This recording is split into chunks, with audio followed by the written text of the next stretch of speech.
Hello friends, flavours ट्रेजरमध्ये आपलं सर्वांचं अगदी मनापासून स्वागत.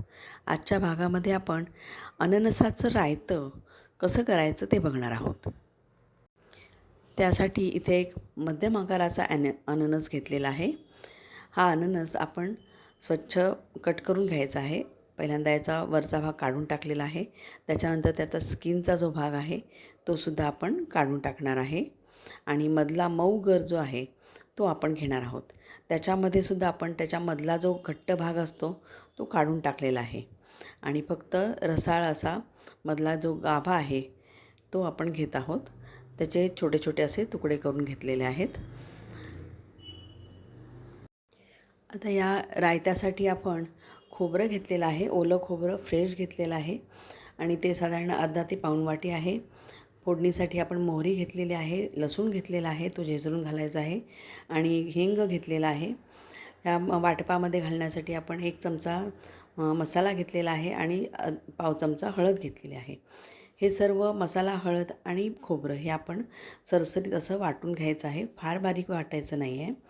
आणि आता एका टोपामध्ये तेल गरम करत ठेवलेलं आहे. 2 चमचे तेल घेतलेलं आहे. याच्यामध्ये आपण मोहरी घालायची आहे.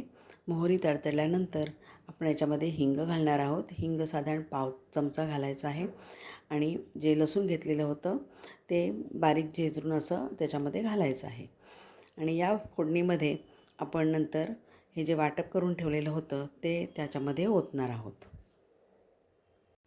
फोडणीमध्ये मोहरी तडतडू द्यायची आहे आणि त्यासाठी हे 2 मिनटं झाकण त्याच्यावर ठेवलेलं होतं. आता आपण याच्यामध्ये हे वाटप घातलेलं आहे आणि वाटपामध्ये थोडंसं आवश्यक असतं तर पाणी घालायचं आहे. थोडंसं जाडसर असं वाटप असावं. आणि आता हे आपण उकळी आल्यानंतर याच्यामध्ये हे सगळे तुकडे अननसाचे जे केले आहेत ते घालणार आहोत. अननसामध्ये विटॅमिन सीचं प्रमाण भरपूर जास्त असतं. अँटीऑक्सिडंट म्हणून ते खूप छान काम करतं. इम्युनिटी बूस्टर आहे. पण अर्थातच खूप वेळ उकळलं तर ते मात्र कमी होतं आणि याच्यासोबत याच्यामध्ये फायबर असतं, ते डायजेशनसाठी उपयुक्त आहे. मॅंगॅनीज आणि कॉपरही याच्यामध्ये जास्त प्रमाणात असतं.